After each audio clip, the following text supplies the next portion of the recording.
بن حداد الهضمي الشافعي شيخنا المعظم إبراهيم سنن بنا وأصولهم وفروعهم وأقصد السيد عبد الوهاب الشعراني وأحسن مصطفى الحداد وأصولهم وفروعهم وأحسن الشيخ محمد بن عبد اللطيف محمد بن عبد الله بن عبد اللطيف الجرجاني الدمية الشافعي وأصولهم وفروعهم وأحسن الحبيب طافي بن عبد القادر السكاف وأحسن الحبيب ألوي بن أحمد السكاف وأحسن الحبيب علي بن محمد باغل وأحسن الحبيب هدي بن محمد باغل وأحسن الحبيب حسين بن طاهر وأحسن الحبيب عبد الله بن حسين بن طاهر وأحسن الحبيب حسين بن أبو بكر السكاف وأحسن الحبيب محمد مهدي بن أبو بكر السكاف وأحسن الأستاذ مور الدين وأستاذ محمد الدين وصول موفور وأحسن حضر بن طالب بن بنت مهدي أن الله درجات في الجنة ويكاثر مثوباتهم ويضاعف حسناتهم ويحفظنا بجاههم وينفعنا بهم ويعيد علينا من بركاتهم وأسرار وأنوارهم وعلومهم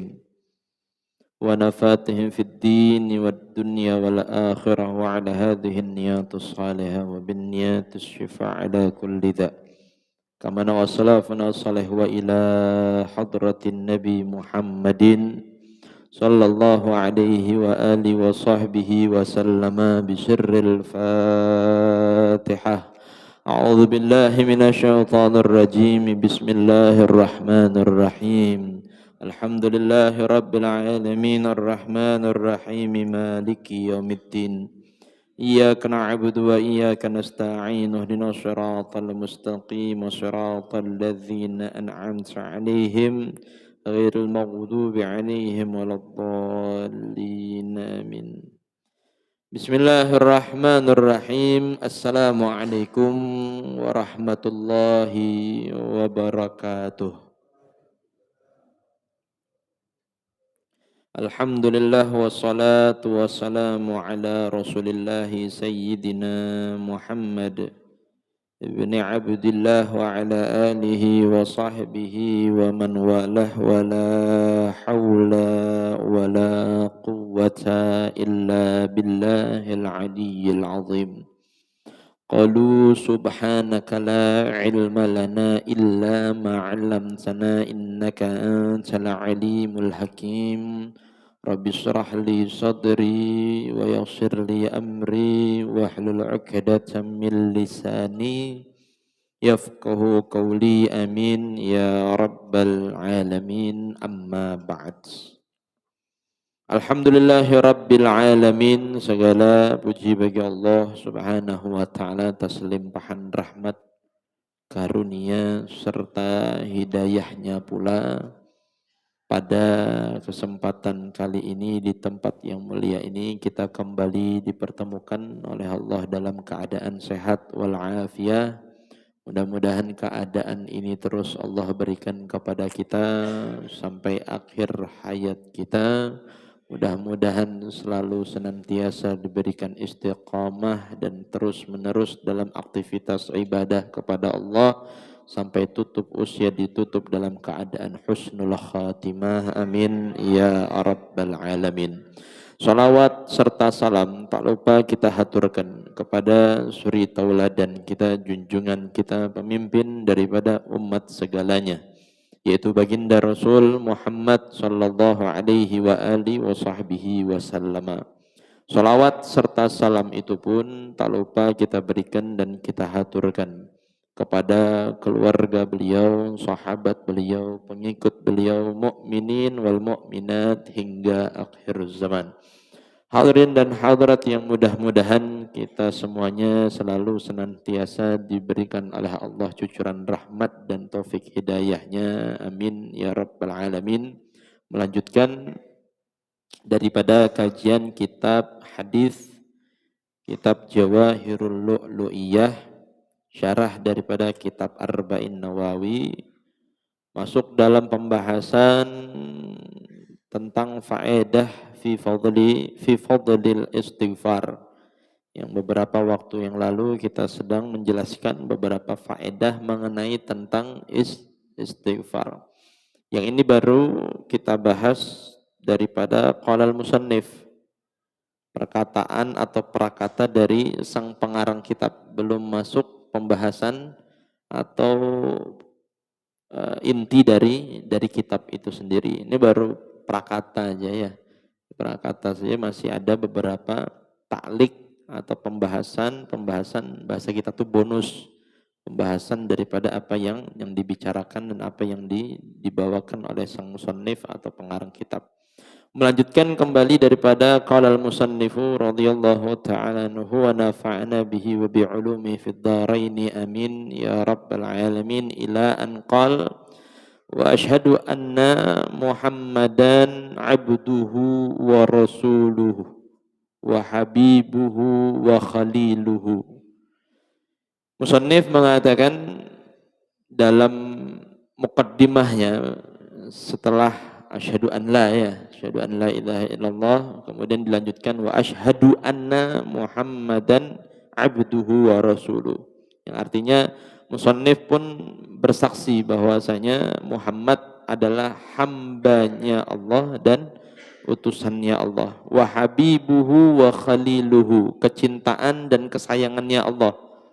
Sehingga nanti akan kita bahas setelah itu afdal makhlukin, paling afdalnya makhluk yang Allah ciptakan yaitu Sayyidul Wujud Nabi Muhammad sallallahu alaihi wasallam. Nanti akan ada rentetan kita bahasnya.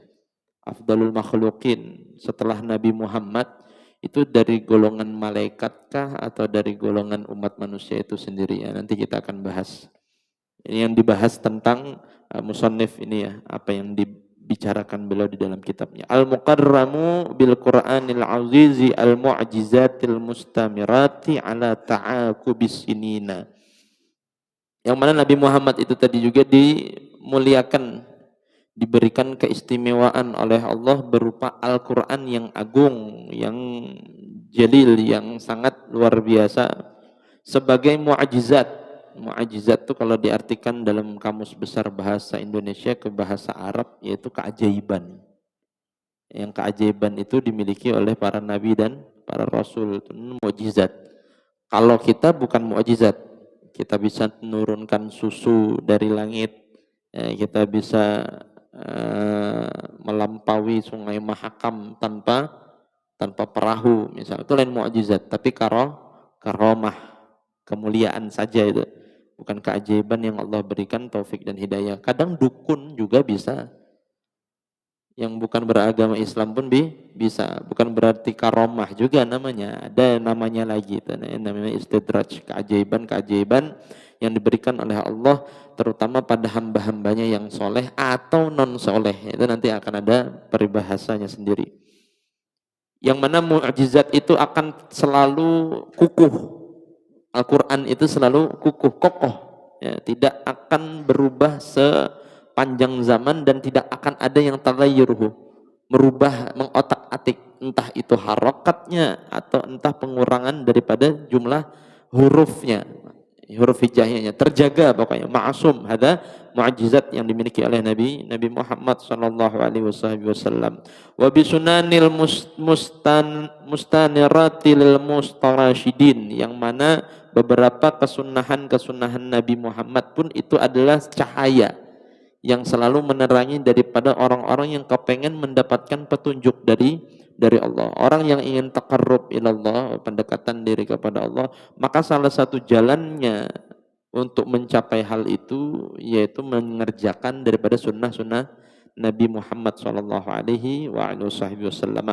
Al-makhsusu bi jawami'il kalami al-makhsusu bi jawami'il kalimi wa samahatid din, yang mana Allah juga mengkhususkan kepada Nabi Muhammad yaitu dengan kalimat-kalimat yang mudah dan juga bisa dimengerti orang walaupun singkat, padat, berbobot, tapi kalimat-kalimat yang dihimpun atau dikumpulkan oleh para sahabat dari Nabi Muhammad sallallahu alaihi wasallam. Wasama hatid din, dan agama yang paling ringan daripada agama yang lainnya.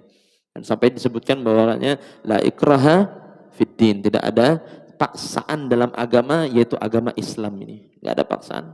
Hatta pian hendak sholat tidak ada air wudu, karena nanti kena air wudu tambah sakit, diperbolehkan tayamum.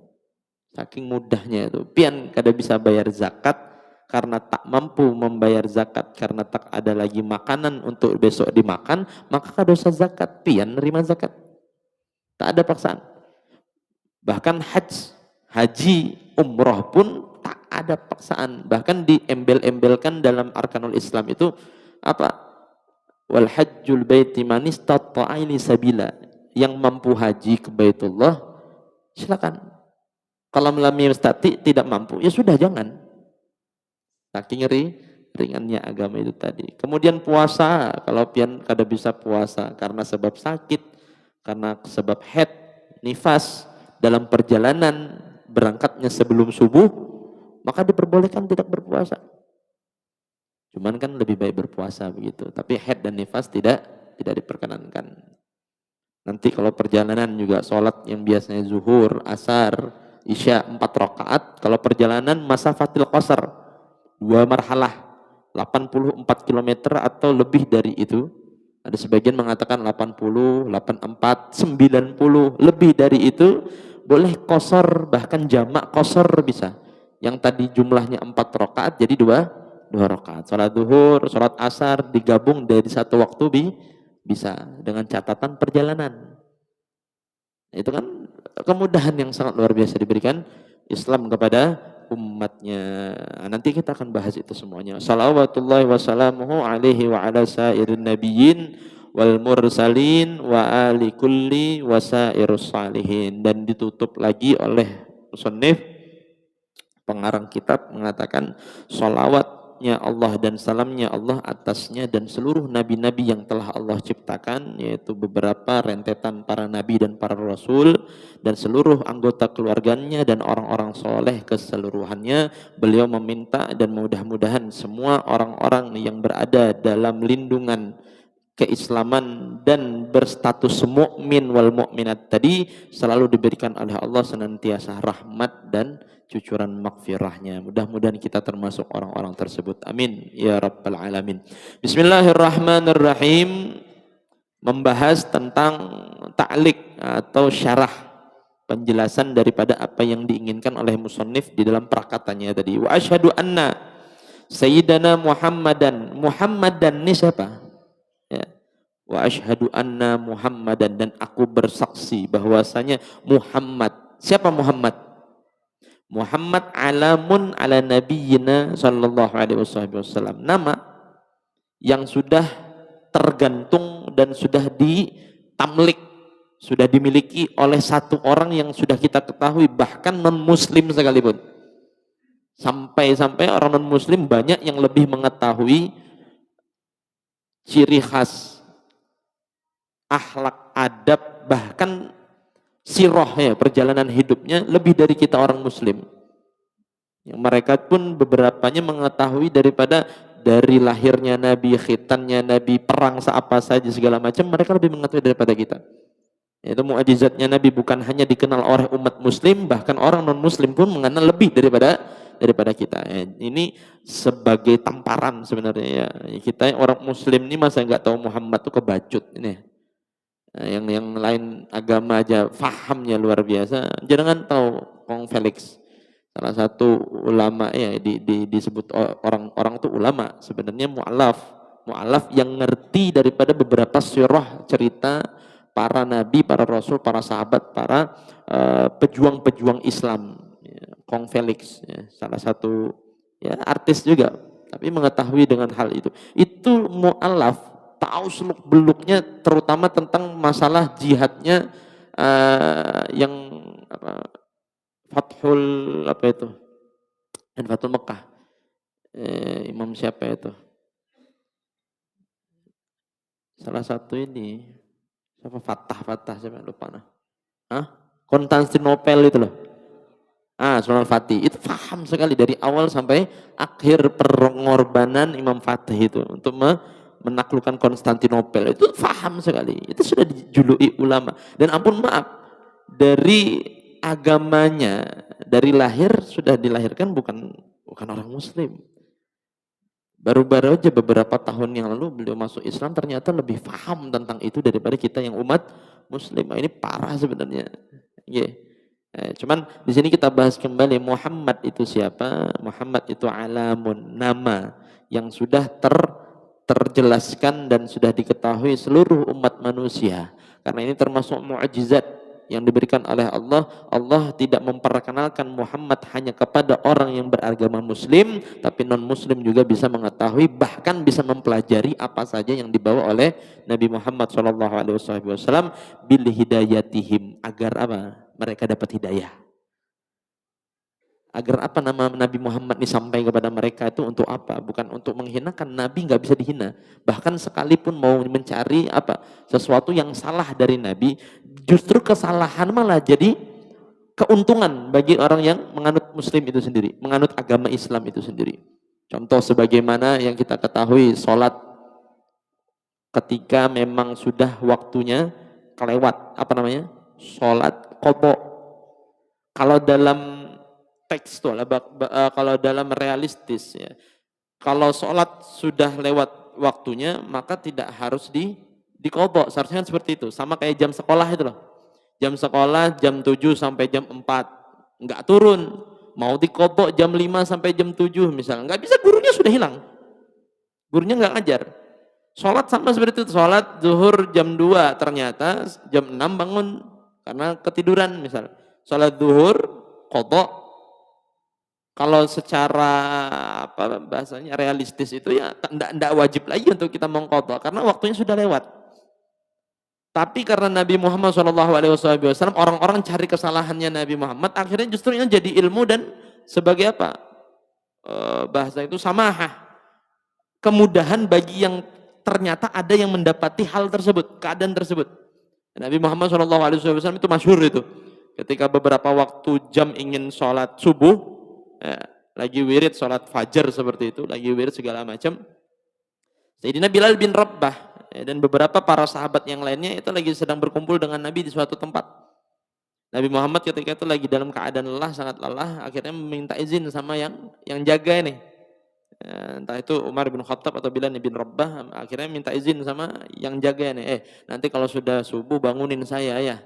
Bahasa kita tuh sudah lelah, sudah capek itu. Ya wajar, manusiawi. Karena nanti akan disebutkan juga Rasul ini siapa gerang. Ciri khas para Rasul itu apa? Zakarun, laki-laki. Hurun, merdeka. Kemudian min bani Adam, dari anak cucu Adam. Termasuk Nabi Muhammad Sallallahu Alaihi Wasallam. Nggak ada Rasul Nabi itu bebinian, nggak ada. Maka nanti ada tuh yang dulu mengaku-ngaku sebagai Nabi. Siapa? Ila Eden. Muskil orang lah. Akhirnya kemana? Wah ini bujurkan naik UFO bisa dintu. Dulu kan ngumpul di Monas mau diambil UFO kan katanya gitu. Boh hari ini sudah sampai ke UFO atau belum? Wallahu a'lam. Ini laki-laki kemudian merdeka dari bani Adam. Kemudian apa? Allah mewahyukan kepada mereka dan mereka diwajibkan untuk menyampaikannya. Itu Rasul. Berbeda dengan Nabi. Nabi diberikan wahyu cuman untuk dia saja. Tapi kalau untuk Rasul diberikan wahyu kemudian disuruh nyampaikan. Maka Rasul ini derajatnya lebih tinggi daripada Nabi. Rasul pasti Nabi, Nabi belum tentu Rasul. Dan akhir daripada Rasul, penutup daripada Rasul dan Nabi yaitu Nabi Muhammad SAW. Nabi Isa kayak Pak?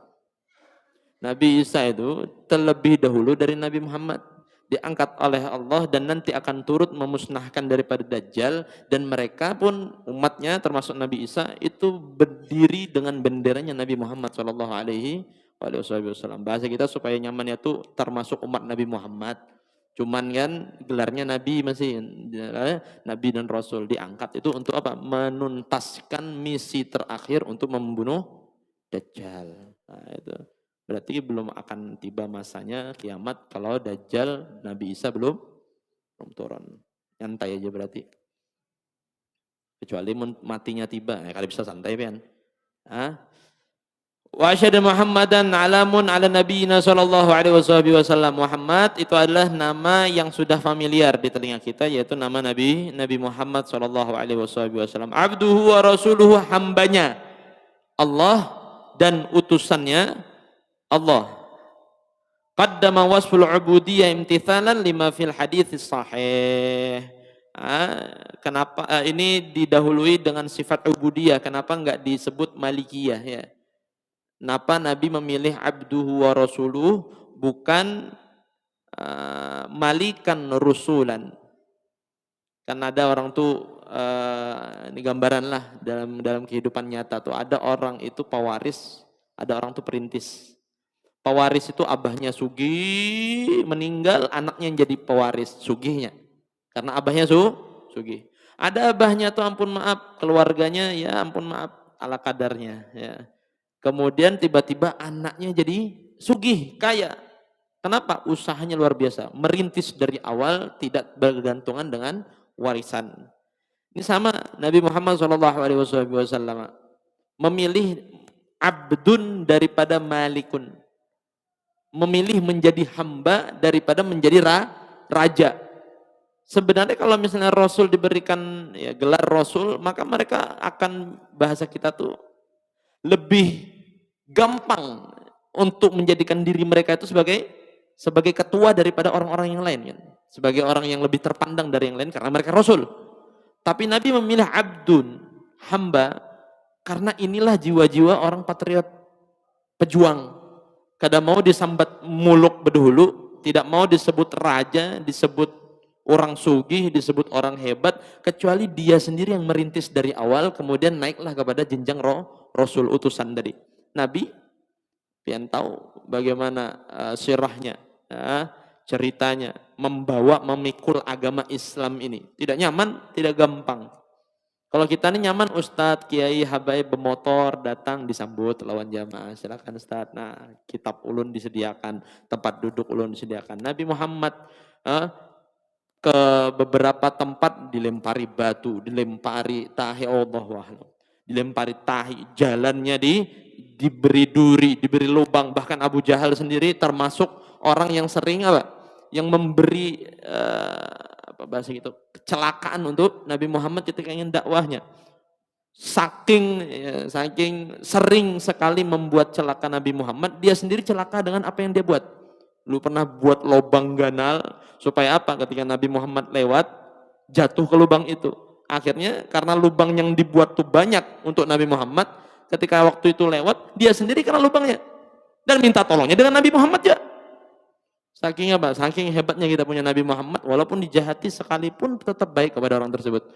Jatuh di lubang yang inya polah seorang, kemudian yang bantu adalah sebenarnya seharusnya dia yang korban. Justru yang mengolah lubang jadi korban. Minta tolongnya kepada yang ingin dijadikan korban. Ya, Nabi Muhammad Shallallahu Alaihi Wasallam. Luar biasa. Katoib. Jadi dilempari anak-anak batu, disebuti orang gila segala macam. Sabar.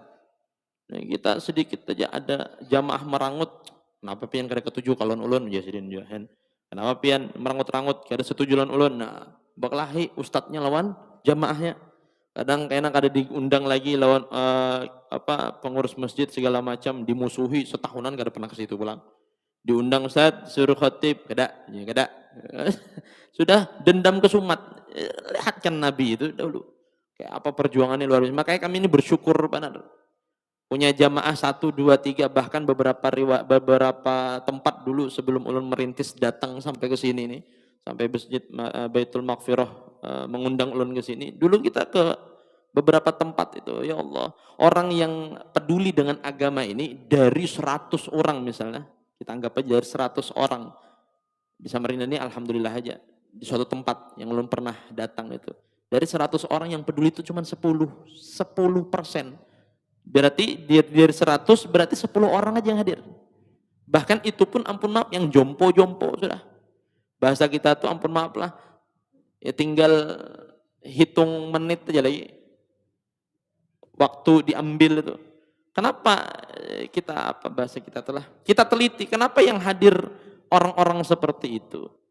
Kenapa yang mudanya tak hadir dan yang mudanya tidak datang ke tempat tersebut? Karena satu, mereka yang tua berharap untuk mendapatkan rahmat Allah dan tidak peduli dengan yang muda karena yang muda masih ingin mencari jati dirinya.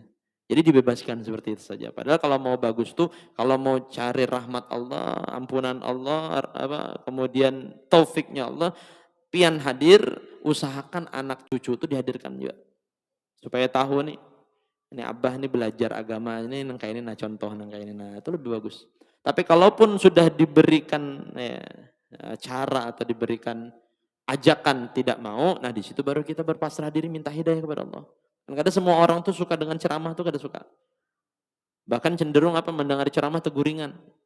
Dia menganggap yang ngomong tuh sama seperti saya, sehingga hawa nafsunya menenggelamkan mereka dalam kelebihannya masing-masing. Saya lebih bagus dari dia, sembarangan Ustadz Bapandir.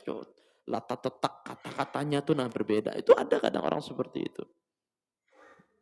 Nah, maka dari itu ampun maaf, ya beberapa yang pernah kita dapatkan. Untung benar kita sudah di zaman ini. Tinggal mencicipi hasil dari Nabi Muhammad Shallallahu Alaihi Wasallam. Cuman tinggal memangku, diberikan. Mangku berikan. Kadang aja kita tuh mangku berjuang, berjihad dulu, berdarah-darah, berpatah-patah, berputus-putus badan, hanya diterima oleh masyarakat. Nah, Nabi itu dahulu luar biasa. Perang Uhud, perang Khandaq, perang apa lagi, perang Badar. Itu semua nyawa dipertaruhkan. Bahkan para sahabat aja bukan cuma harta, ya, nyawanya siap untuk ditaruhkan dalam medan perang itu. Ya bayangkan kita nih, bebuhan Baitul Maqfirah, ulun ajak jihad misalnya ke Palestina, paling 1-2 aja yang hadir.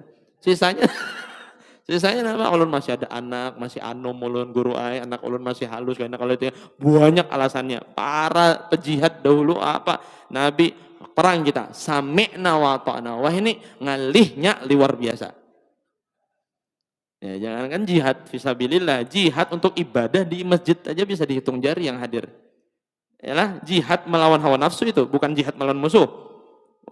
Mun di sosmed koar luar biasa. Bayi sudah Sherlock, ya sidin.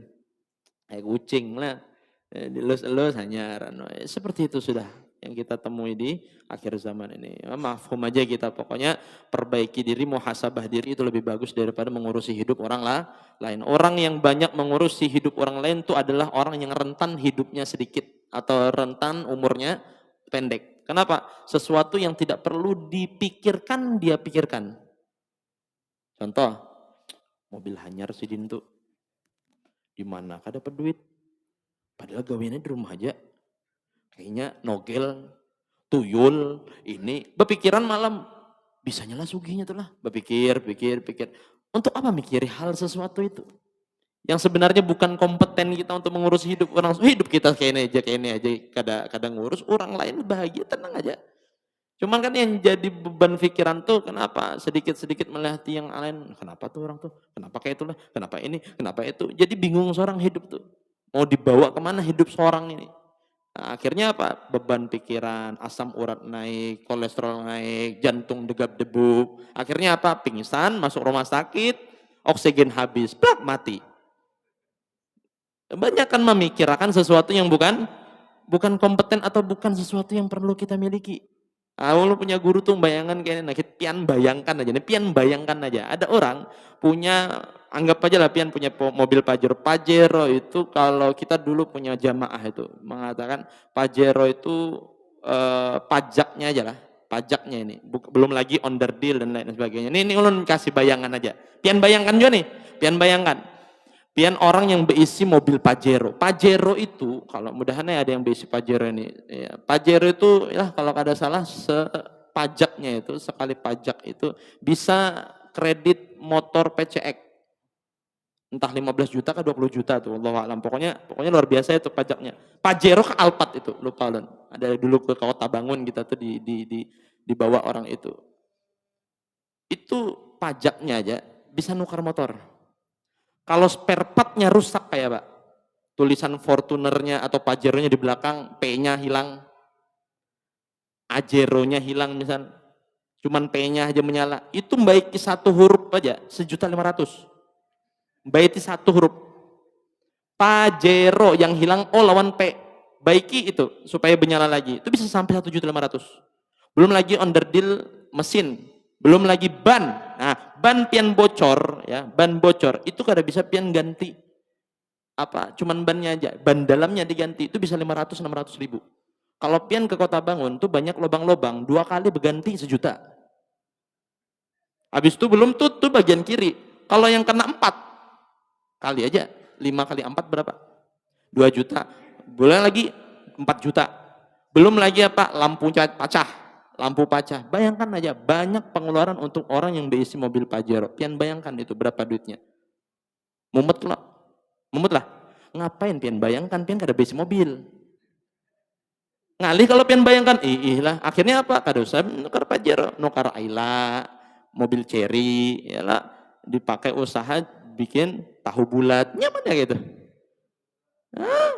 Wah, Pajero pian ya Allah. Tapi orang itu kan punya ya usahanya masing-masing, punya modal masing-masing. Kada bisa pang orang modal sebulan gaji 5 juta nukar Pajero pusing tuh pang.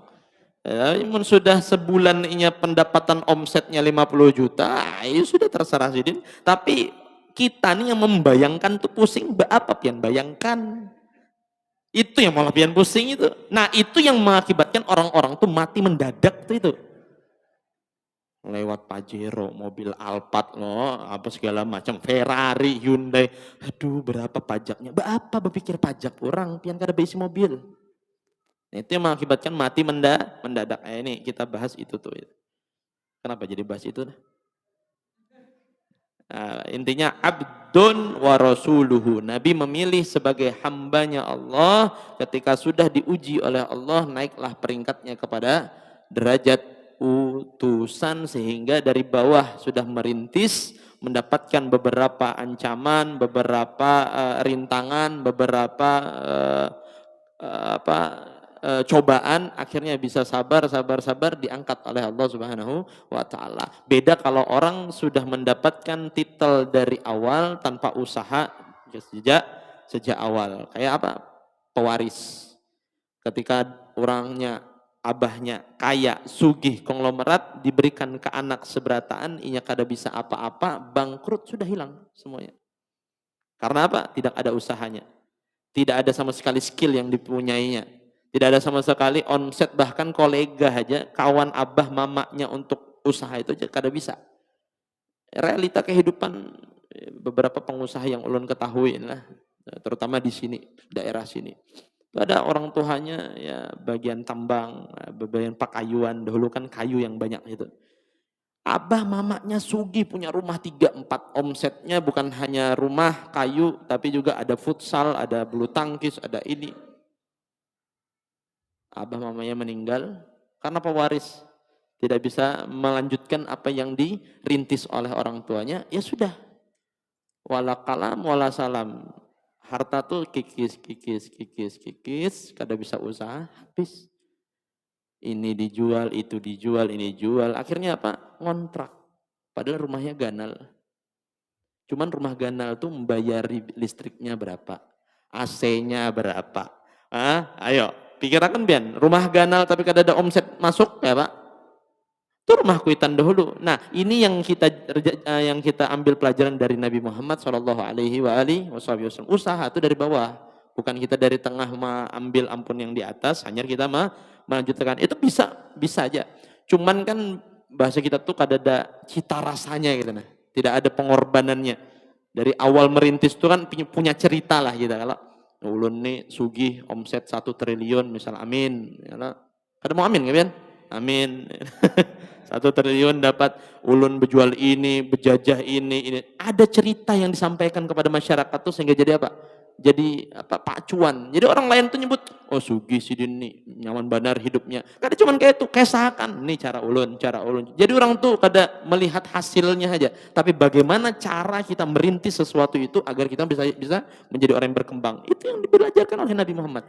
Makanya Nabi kada memilih malikun wa rasulun. Kada menjadi orang yang raja kemudian jadi utusan, tapi Nabi memilih abdun wa rasuluh, hambanya Allah yang naik derajat kemudian dinaikkan oleh Allah menjadi utusannya Allah dari bawah.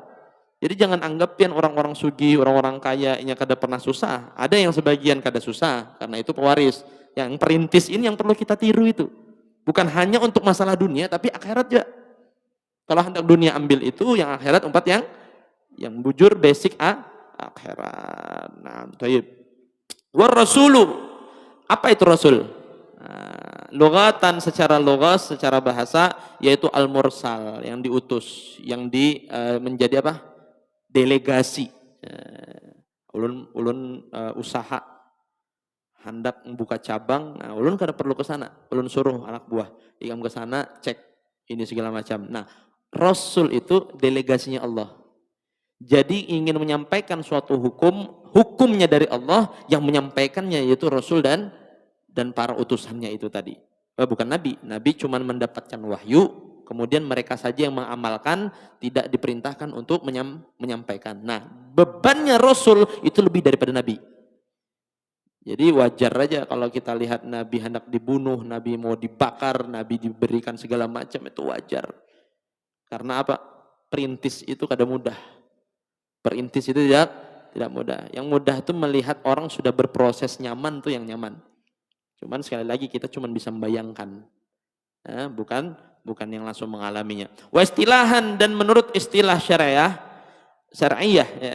Apa definisi Rasul? Rasul itu zakarun, laki-laki. Berarti kalau ada bebinian laki-laki, bebinian dari Rasul dan Nabi, itu bukan Rasul dan Nabi. Bukan Nabi juga, bukan Rasul juga. Karena Rasul semuanya Nabi semuanya itu laki-laki. Hurun, merdeka, bukan budak. Bukan budak. Bukan bahasa kita tuh, bukan orang yang terhina. Dan abah mamanya, kalau di dalam kitab Safinatun Najah itu, abah mamanya para Rasul itu adalah orang-orang yang salimah min tabi'i, yang selamat daripada seluruh sikap-sikap yang tercela. Entah abahnya, entah mamanya, entah pakaiannya. Mahmudah semuaan. Mahmudah itu apa? Terpuji. Ada yang jadi pemimpin, ada yang jadi bahasa kita tuh ketua RT, ketua RW, bupati, ini segala macam terjaga. Ada yang jadi ulama segala macam tuh terjaga. Tidak ada abahnya penyuntan, maling, judi segala macam akhirnya jadi anak. Rasul itu kada ada. Rasul, Nabi, kuitannya ke atas itu terjaga, maksum. Bukan cuma nabinya dan rasulnya saja, tapi kuitannya juga terjaga. Terlepas dari saudara, sepupu atau ponakan, itu bukan bahasan. Yang jadi bahasan tuh abah mamanya. Kalau punya saudara mucil itu bukan jadi tolak ukur. Kayak Nabi punya paman.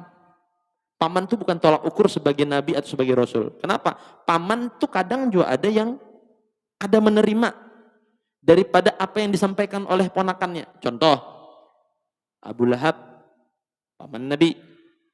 Hamzah, paman Nabi. Yang menerima daripada apa yang disampaikan oleh Nabi Muhammad siapa? Hamzah, Abu Lahab. Nah, yalah, paman itu. Bukan jadi tolak ukur paman, saudara, ponakan itu sebagai tolak ukur Nabi atau Rasul. Jadi tolak ukur itu abah dengan mamanya. Abah mamanya Nabi itu terjaga semuanya, kada ada yang sama sekali berkelakuan. Bahkan khana ummuh, mamanya kada pernah berkhianat. Solehah seberatan. Nah, itu tolak ukur jadi Nabi dan Rasul. Bukan berarti kena abah ulun kiai, mama ulun nyai, berarti ulun Rasul lah. Oh, katik telinga gitu. Kada ada Rasul, kada ada Nabi setelah Nabi Muhammad. Cuman tolak ukur jadi Nabi dan Rasul dahulu, sebelum ditutupnya Nabi Muhammad, abah mamanya sudah ma'asum, terjaga. Bukan berarti ma'asum ma'asum tammah, bukan berarti sempurna, tidak ada salah, tapi ada khilaf saja. Cuman tidak fatal seperti itu. Nah, sama ketika itu baru muncullah anak yang diidam-idamkan sebagai Rasul dan Nabi itu tadi. Zakarun hurun, laki-laki merdeka. Ini ciri khas atau tanda-tanda indikasi para Nabi dan para Rasul. Setelah Nabi Muhammad kada ada lagi. Ini cuman kita bahas sebelum Nabi Muhammad. Itu tanda-tandanya Pak, laki-laki merdeka mim bani Adam, setelah daripada dari anak cucu Adam. Ada sebagian riwayat itu mengatakan Abul Adamiyin itu ada dua, Nabi Nuh, Nabi Adam dan Nabi Nuh. Karena ketika di zamannya Nabi Nuh itu semua luluh lantah kecuali 80 orang yang masuk ke dalam bahtera itu. Dan ulun kada tahu tuh jumlah 80 itu termasuk yang nyupir kah atau yang termasuk nahkoda, kada paham. Pokoknya 80 orang yang masuk ke situ termasuk Nabi Nuh insyaallah. Itu 80 orang itu yang terjaga, itu 80 itu dari anak cucu Adam. Setelah dari Bahtera turun seberataan, nah itu tuh keturunan 80 tadi. Nah, mau olah anak, udah di anak, nah itu jadi nanti keturunannya Nabi Nuh. 80 dari Nabi Adam sisanya dari berapa? 79 dari Nabi Adam, sisanya dari Nabi Nuh. Nah, kita kada tahu nih kita dari mana.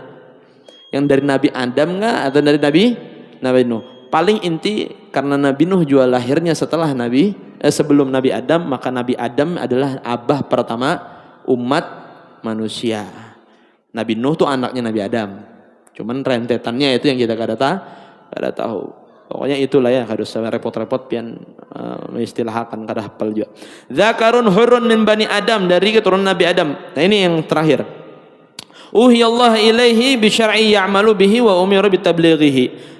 Nah, Rasul itu diwahyukan oleh Allah kepadanya syariat, kemudian bukan hanya diwahyukan dan mereka diperintahkan untuk mengamalkan dan tabligh, menyampaikan apa yang diwahyukan dari. Contoh, wala tasyrubul khamar, jangan minum khamar, jangan berjudi, jangan ini. Itu kada cuman untuk diri sendiri tapi disampaikan. Ingatlah, jangan berkhamar, jangan judi, jangan ini segala macam. Itu disampaikan. Makanya Rasul itu bebannya luar biasa. Karena yang apa disampaikan ini belum tentu diterima. Yang kada diterima itulah nanti akan timbul kemudaratan, berkelahi, badu jotos dan lain-lain sebagainya. Wa huwa akhassu minan nabi, dan Rasul ini lebih khusus daripada nabi. Idh huwa ma'mur bil amal bima uhiya ilaihi faqat. Kalau yang Rasul itu wahyunya turun disuruh mengamalkan dan disampaikan, kalau nabi itu cuman disampaikan wahyu, mereka yang mengamalkan saja, tidak perlu untuk disampaikan. Ada amalan, amalkan, tapi kalau usah disampaikan ada apa. Tapi kalau Nabi, Rasul datang wahyu, diamalkan, disampaikan. Ini yang berat. Ya, contohnya kayak kami nih, para ustadz, para kiai, para ulama, kami menyampaikan belum tentu semua senang, belum tentu semua menerima. Kadang baya bulik ban kempes, kunci motor hilang, stang motor pilas, itu ada kadang tuh, tapi bukan ulun ini aman. Kalau ulun ini aman insyaallah. Faqullu rusuli nabiyun wala aqsu.